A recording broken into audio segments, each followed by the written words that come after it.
आज विद्यार्थियों के लिए बहुत ही अच्छी बातें रखने जा रहा हूँ। देखिए, होता क्या है कि हम 10th क्लास तक बहुत बढ़िया से पढ़ाई करते हैं।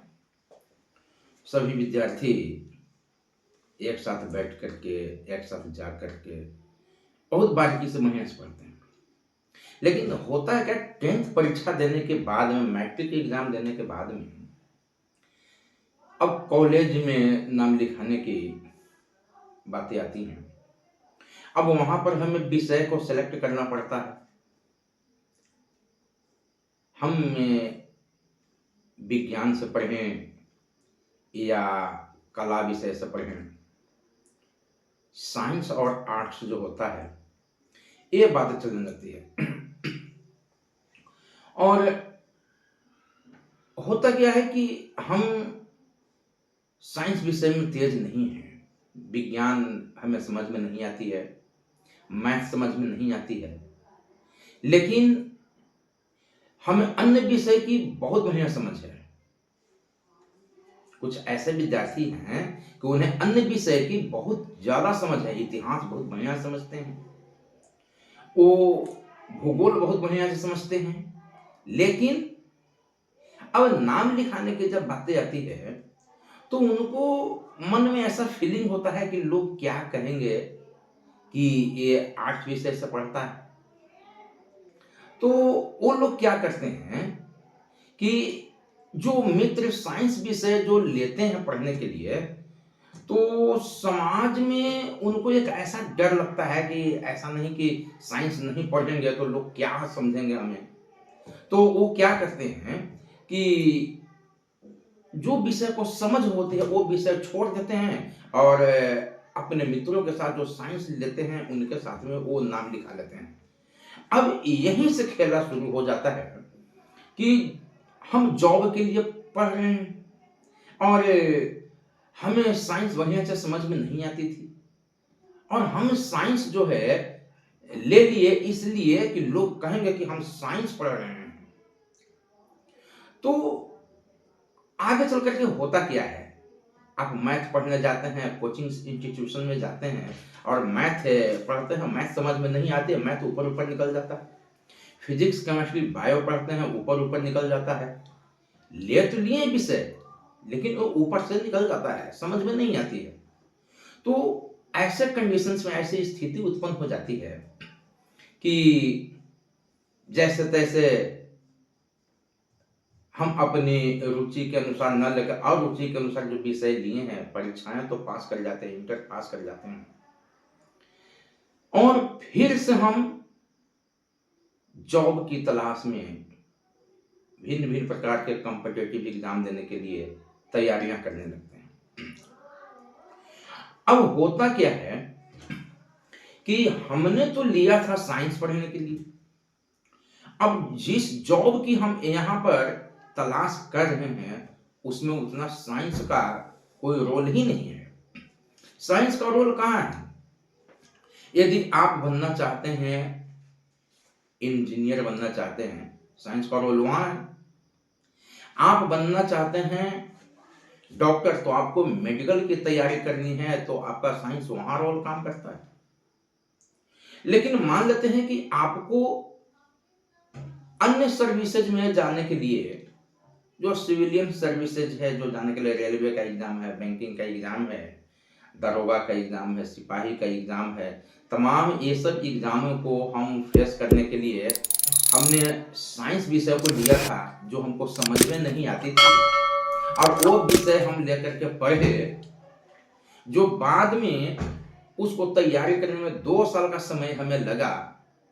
2 साल हमने आईएससी किया, और फिर जब तैयारी के लिए जब चलते हैं तो फिर से हम वही आर्ट्स विषय जो 10th क्लास तक पढ़े थे उसको हम छोड़ करके चले थे, फिर से हमको बैक फुट पर वहीं पर आना पड़ता है। फिर से इतिहास पढ़ने की जरूरत हो गया, फिर से 10th क्लास तक ने जो मैथ पढ़े थे उसी मैथ की ओर घूमना पड़ रहा है।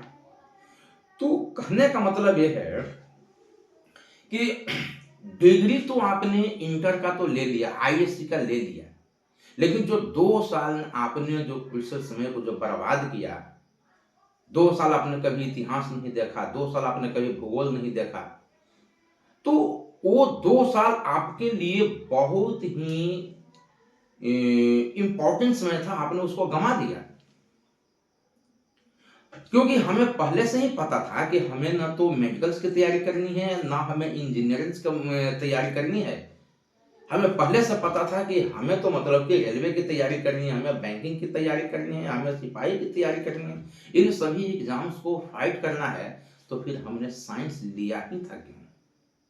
साइंस तो उनके लिए ज्यादा जरूरी हो जाता है जिनको मेडिकल्स की तैयारी करनी है, इंजीनियर्स की तैयारी करनी है। उनके लिए वो साइंस जो है विषय बहुत मतलब कि वो अच्छा होता है, उन्हीं के लिए वो विषय है। तो आप जब वीडियो देखें तो ऐसी गलतियां ना करें। अपनी एक बना लीजिए सबसे पहले कि हमको 10th क्लास के बाद में क्या करना है, कौन से सेक्टर में हमको जाना है। अगर हमको इन्हीं सब जॉब के लिए जाना है तो फिर हमें साइंस लेने की आवश्यकता नहीं है। जो हम 2 साल हम बर्बाद कर देते हैं साइंस विषय लेकर के, और फिर जब आईएएस करते हैं तो फिर हम उसी विषय को पढ़ने के लिए जाते हैं। अगर मान लेते हैं कि 10th क्लास के बाद में जो एवरेज विद्यार्थी हैं, जो सिविल सर्विसेज की तैयारी करना चाहते हैं, रेलवे बैंकिंग की तैयारी करना चाहते हैं, तो अगर वो आर्ट्स विषय लेकर के ही पढ़ें तो आपने जो 10वां क्लास तक जो मैथ पढ़ा वही मैथ आपको काम आ जाएगा। तो हम समय को बर्बाद न करते हुए हम कला का विषय ले लें, आर्ट्स का विषय ले लें और मैथ का हम तैयारी करते रहें। हम रीजनिंग्स का तैयारी करते रहें, कुछ अंग्रेजी का तैयारी करते रहें, तो तमाम चीजों का हम अगर ऐसे तैयारी करेंगे, आपका इतिहास भूगोल सारा मजबूत ऐसे ही है, हो ही जाएगा। क्योंकि आपने कला का ही विषय चयन किया है। तो मुझे नहीं लगता है कि इंटर करने के बाद में जॉब के लिए फिर से मतलब कि उतना एनर्जी लगाना पड़ेगा। तो ये गलतियां ना करें। हाँ, ये मैं कहूँगा कि आपको अगर मेडिकल्स की तैयारी करनी है तो आप ज़रूर साइंस पढ़ें। आपको इंजीनियर बनना है तो आप ज़रूर साइंस पढ़ें। कुछ ऐसे भी विषय जो होते हैं, ऐसे भी तैयारियाँ होती हैं, जैसे सीजीएल्स है, अन्य भी चीज़ है जिसमें साइंस खोजता है। तो हमें मतलब कि साइंस को जाना होगा। लेकिन जब हमें आर्ट्स विषय पूरी तरीके से जानकारी है, आर्ट्स विषय के हम महारत हासिल किए हुए हैं, तो मुझे लगता है कि बिना समय बर्बाद किए हुए लोग क्या कहेंगे ये मायने नहीं रखता है। हम जो करके दिखाएंगे वही लोग याद रखेंगे। तो